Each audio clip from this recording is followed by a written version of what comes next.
everyone. Welcome to English Pod. My name is Marco. And I'm Erica. And today with Erica, we have a very aggressive lesson for you today. That's true. We've got a revolutionary lesson.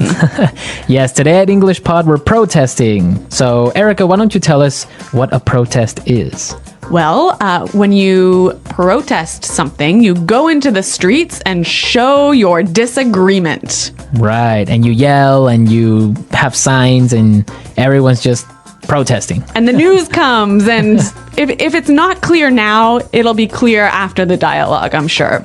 Definitely. So why don't we start with our vocabulary preview? Vocabulary preview. We have two words in our vocabulary preview today. The first is bankrupt. Bankrupt. Bankrupt. Bankrupt. So if a company goes bankrupt, what happens? It means the company doesn't have any more money. So it can't pay salaries. It can't pay anything. Pay its bills, yeah. So basically, if it's bankrupt, it's probably going to close. Exactly. Okay, our second word today is bailout. Bailout. Bailout. Bailout. B-A-I-L, bailout. So a bailout is when the government gives money to a company that is about to go bankrupt. That's true. It's emergency money that will help save the company. Well, these two words are taken directly from our dialogue. And in today's dialogue, we're going to bring you live to a newscast. Right, so why don't we just listen to the dialogue?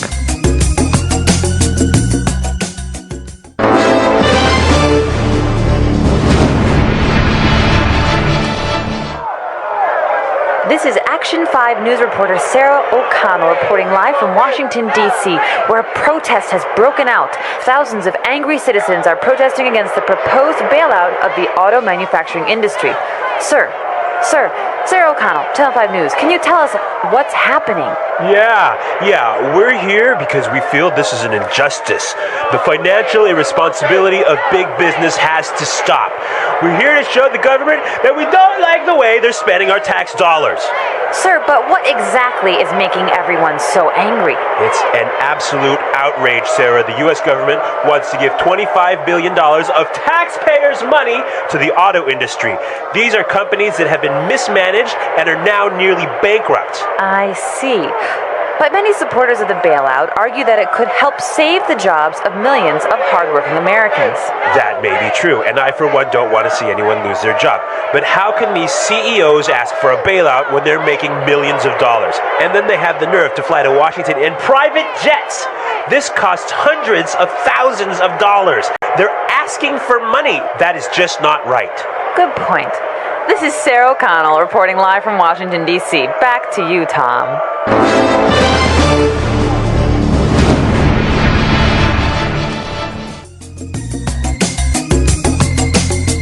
Wow, these people are really angry. I think they're furious.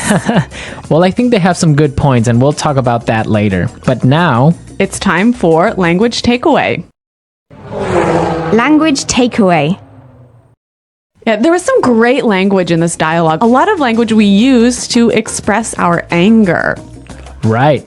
And one of those words, and the first one for language takeaway, is injustice. Injustice. Injustice. An injustice. So an injustice is something that isn't fair. It's totally unfair. It's unfair, yeah. This is an injustice. Let's look at our second word, outrage.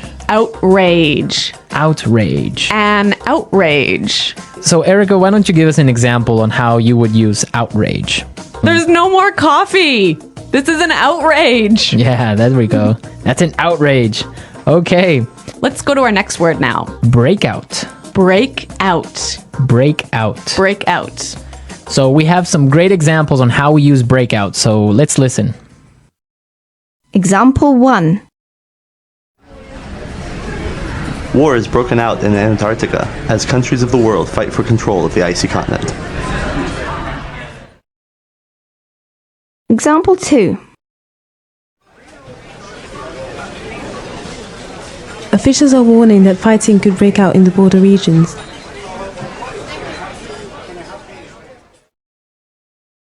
Example 3.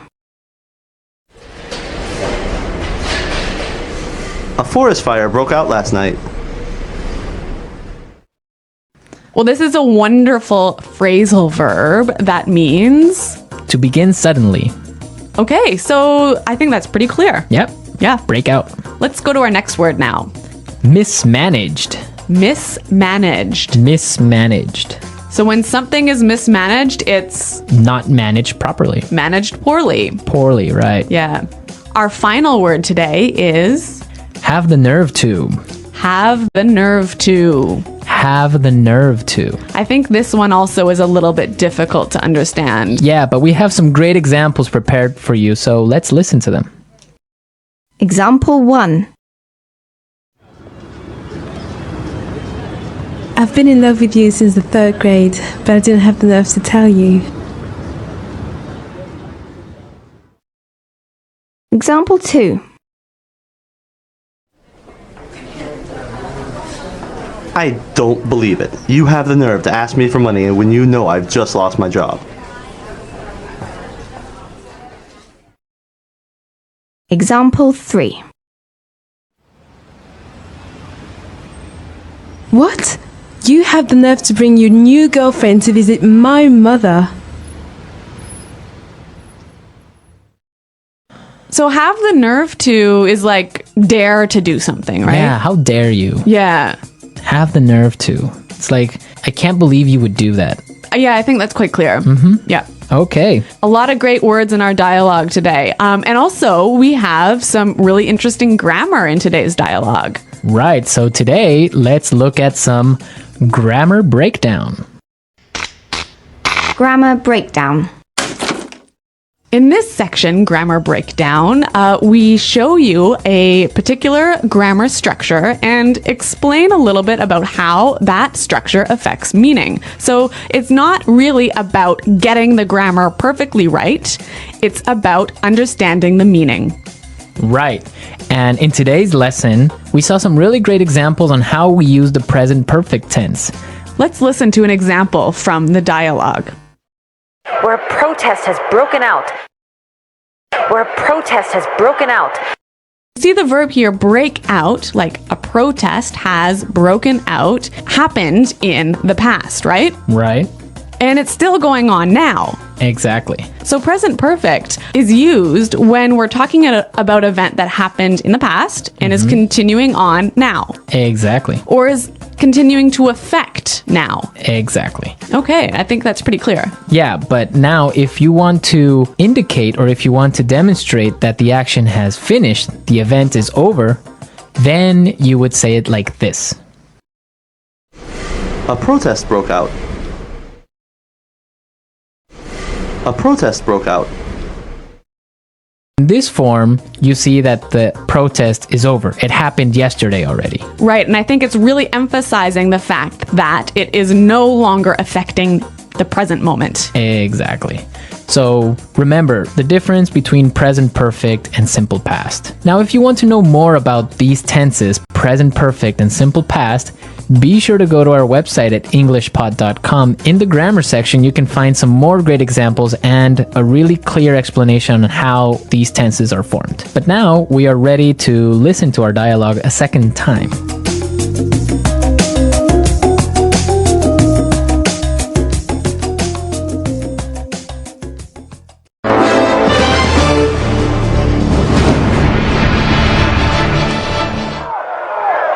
This is Action 5 news reporter Sarah O'Connell reporting live from Washington, D.C., where a protest has broken out. Thousands of angry citizens are protesting against the proposed bailout of the auto manufacturing industry. Sir, Sarah O'Connell, Channel 5 News, can you tell us what's happening? Yeah, we're here because we feel this is an injustice. The financial irresponsibility of big business has to stop. We're here to show the government that we don't like the way they're spending our tax dollars. Sir, but what exactly is making everyone so angry? It's an absolute outrage, Sarah. The U.S. government wants to give $25 billion of taxpayers' money to the auto industry. These are companies that have been mismanaged and are now nearly bankrupt. I see. But many supporters of the bailout argue that it could help save the jobs of millions of hardworking Americans. That may be true, and I, for one, don't want to see anyone lose their job. But how can these CEOs ask for a bailout when they're making millions of dollars? And then they have the nerve to fly to Washington in private jets. This costs hundreds of thousands of dollars. They're asking for money. That is just not right. Good point. This is Sarah O'Connell reporting live from Washington, D.C. Back to you, Tom.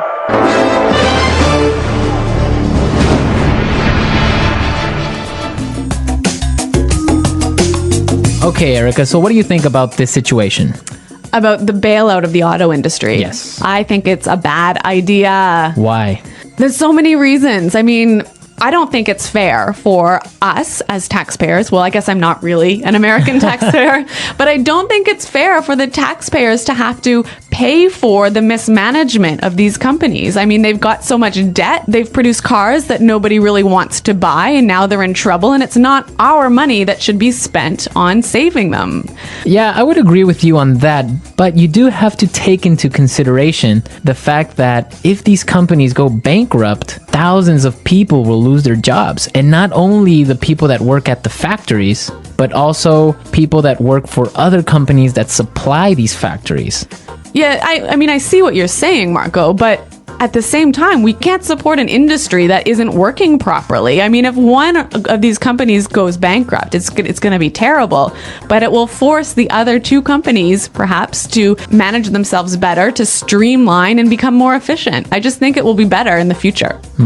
Well, it could be, but also maybe all three companies can go bankrupt.